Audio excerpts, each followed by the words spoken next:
Assalamualaikum warahmatullahi wabarakatuh. Perkenalkan, nama saya Amirul Mukminin dari program studi bisnis digital. Pada pertemuan kali ini saya akan menjelaskan seputaran bisnis digital sebagai pengganti final saya. Yang pertama, apa yang Anda ketahui dari materi strategi bisnis digital? Kedua, apa yang Anda ketahui dari materi The Concept and Frameworks of Digital Business Models? 3. Apa yang Anda ketahui dari materi lingkungan makro dan mikro bisnis? 4. Apa yang Anda ketahui dari materi algoritma bisnis digital? Apa itu strategi bisnis digital? Strategi bisnis digital adalah proses penentuan visi, peluang, tujuan, dan inisiatif sebuah organisasi baik bisnis maupun nirlaba untuk melaksanakan manfaat dan prospek dunia digital. Perubahan strategi dari strategi offline menjadi strategi online, atau lebih luas lagi adalah digital sangat dipengaruhi perubahan fokus pada perusahaan atau organisasi itu sendiri. Dan banyak lagi contoh digital strategi yang sukses menggunakan teknologi teknologi digital dengan fokus pada penyesuaian perubahan itu sendiri. Seperti iklan atau aplikasi dan pemasaran sebuah perusahaan telah banyak yang berubah bentuknya ke dalam teknologi digital untuk meraih pelanggan, memuaskan pelanggan hingga terjadi transaksi secara elektrik. Ditambah dengan fakta bahwa dunia digital masih merupakan hal yang jauh lebih murah dibanding dengan dunia non-digital yang sudah berjalan. Apa itu strategi digital?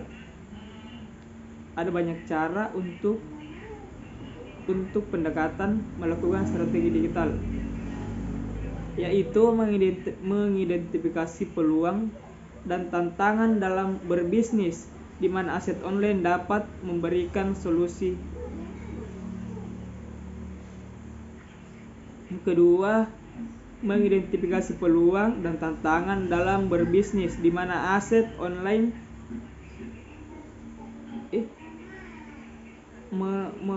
mengidentifikasi kebutuhan yang tak terpenuhi dan menyesuaikan tujuan terdekat dari pelanggan, kemudian menyelesaikan peluang bisnis.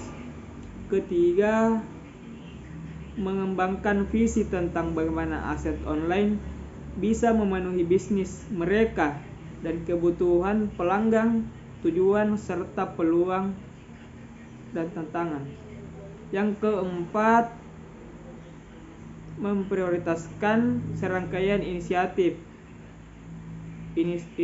online yang dapat menyampaikan visi ini. Dalam setiap saat tersebut, sejumlah teknik dan analisis dapat digunakan.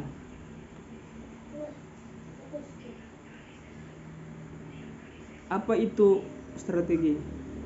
Menurut saya, strategi itu mendefinisikan bagaimana kita akan memenuhi tujuan kita, menetapkan alokasi sumber daya untuk memahami tujuan, menyediakan rencana dalam jangka panjang untuk mengembangkan organisasi atau usaha.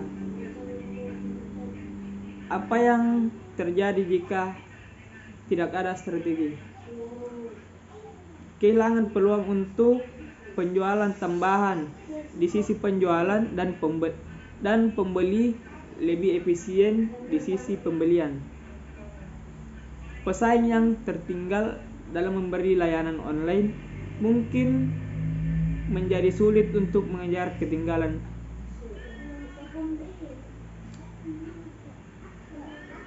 Bagaimana penerapan strategi bisnis untuk membantu menghindari masalah-masalah dalam menerapkan bisnis dalam organisasi tradisional?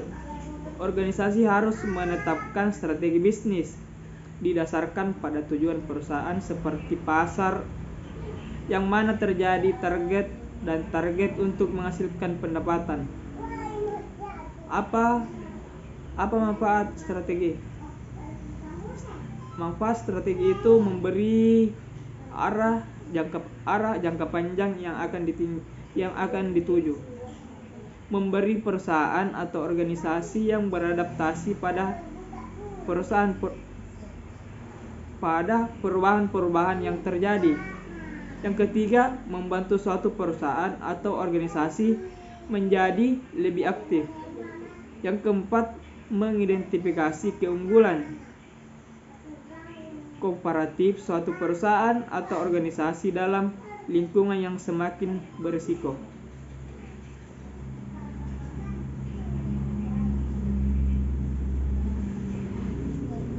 Yang kedua, dengan munculnya revolusi industri yang kedua, apa yang Anda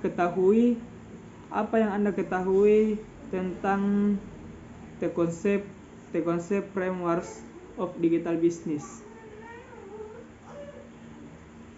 Dengan munculnya revolusi industri keempat, bisnis beradaptasi dengan pelanggan digitalisasi untuk membutuhkan transformasi digital dari model bisnis mereka yang ada. Namun ada penelitian ini ada dua, yaitu untuk mengembangkan kerja bagi bisnis untuk mengubah model bisnis mereka secara digital, untuk memeriksa literatur untuk mengidentifikasi dan menganalisis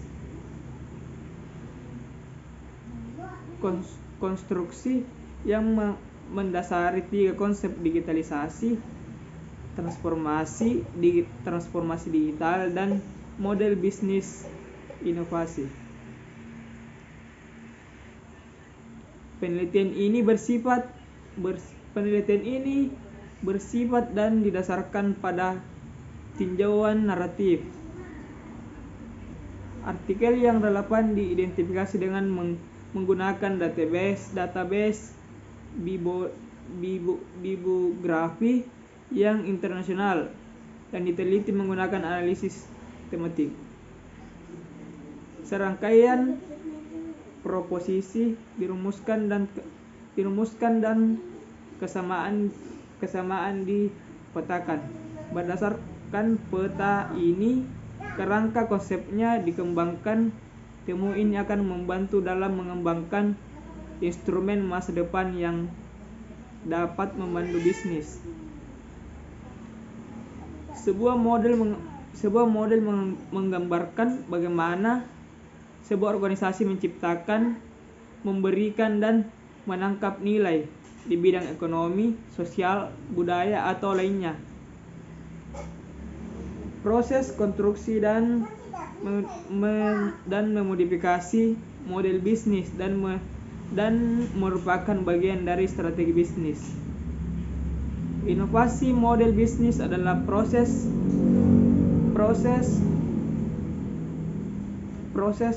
berulang dan kemungkinan harapan dalam teori dan praktik.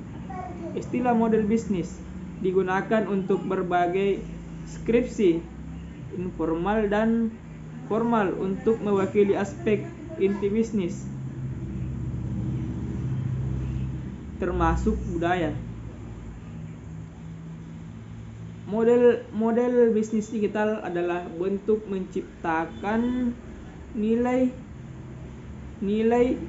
berdasarkan pengembangan manfaat pelanggan menggunakan teknologi digital. Tujuan dari solusi digital adalah untuk menghasilkan keuntungan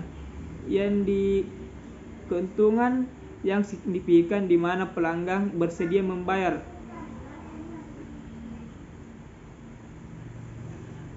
Yang ketiga, apa yang Anda ketahui tentang lingkungan makro dan mikro? Lingkungan makro adalah kekuatan masyarakat lebih luas yang memengaruhi seluruh lingkungan makro, terdiri dari demokrasi, ekonomi, teknologi, dan politik. Lingkungan demokrasi yang mengangkat kependudukan secara jumlah penduduk di suatu wilayah, lokasi penduduk, usia penduduk, jenis kelamin, dan pendidikan. Yang kedua, lingkungan ekonomi. Lingkungan ekonomi merupakan faktor-faktor yang memengaruhi daya beli dan pola pembelanjaan konsumen. Yang ketiga, lingkungan teknologi. Lingkungan teknologi adalah merupakan kekuatan yang menciptakan teknologi baru, menciptakan inovasi baru, memulai pengembangan produk baru, serta mampu menangkap peluang-peluang yang ada. Yang keempat, lingkungan politik.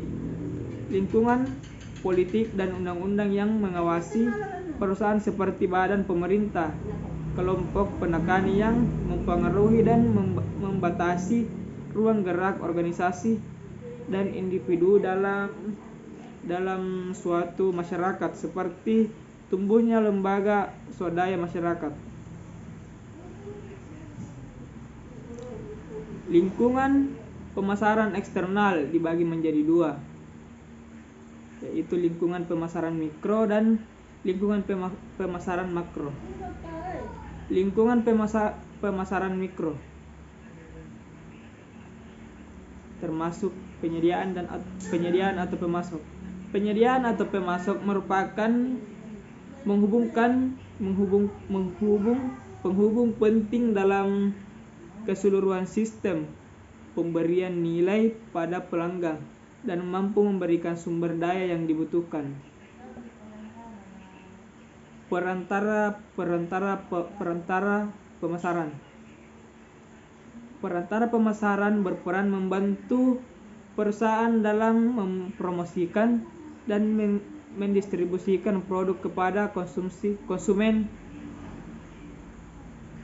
Yang kedua, lingkungan pemasaran makro.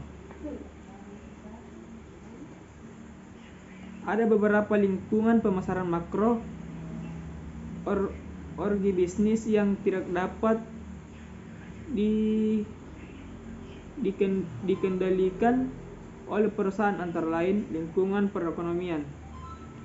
Terjadinya perubahan tingkat pendapatan masyarakat akan berdampak pada persepsi konsumen terhadap produk. Yang kedua, lingkungan demografi. Pada prinsip demografi mempelajari tentang populasi manusia dalam hal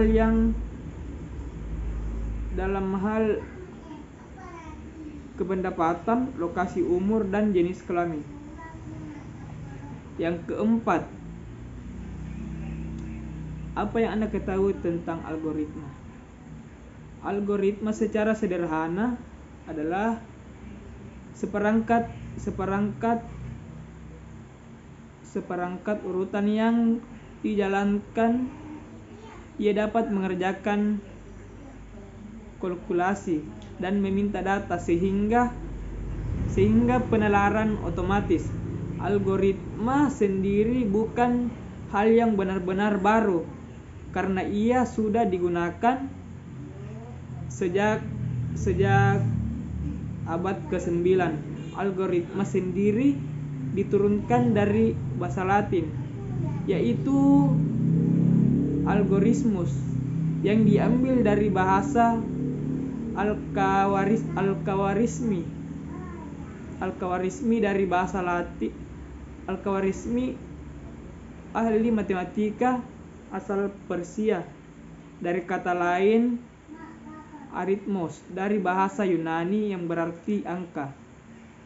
Sejak abad ke-20, algoritma semakin gencar dimanfaatkan untuk menjelaskan gambaran alam semesta seperti menggerakkan tata surya, genetika tubuh manusia.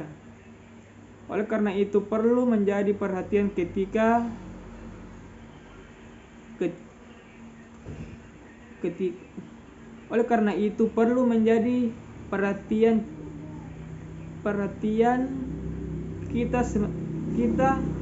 bersama sejauh mana representasi digital kita mencerminkan diri kita yang sebenarnya.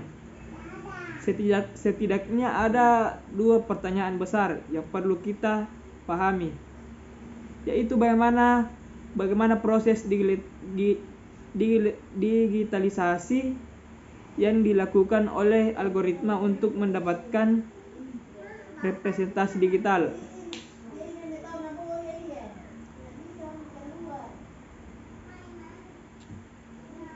Representasi digital tersebut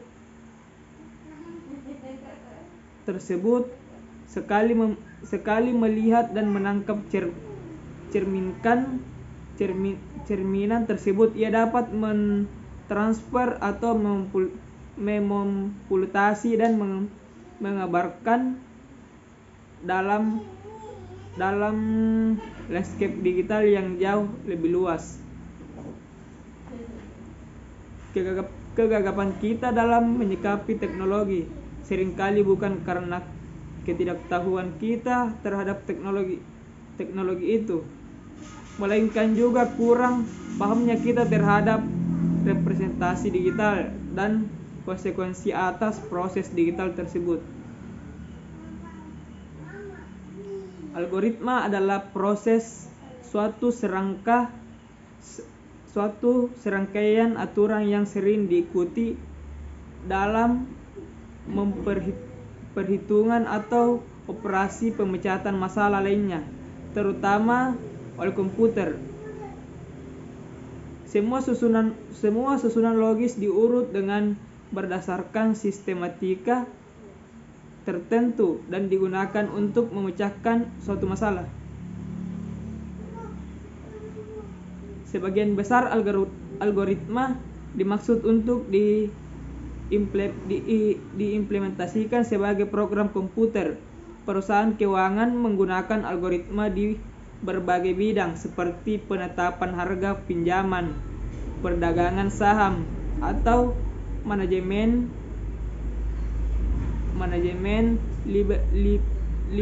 liabilitas aset.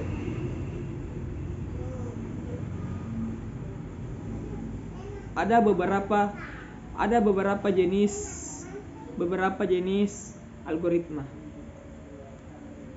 yaitu algoritma sekuensial merupakan algoritma yang langkah-langkahnya secara urut dari awal hingga akhir. Langkah-langkah demi langkah yang secara urut dari awal hingga akhir. Langkah demi langkah yang dijalankan harus terurut dari atas sampai bawah. Kedua, algoritma perulangan merupakan suatu algoritma yang menjalankan beberapa langkah tertentu secara berulang-ulang atau looping. Yang ketiga yaitu algoritma percabangan dan bersyarat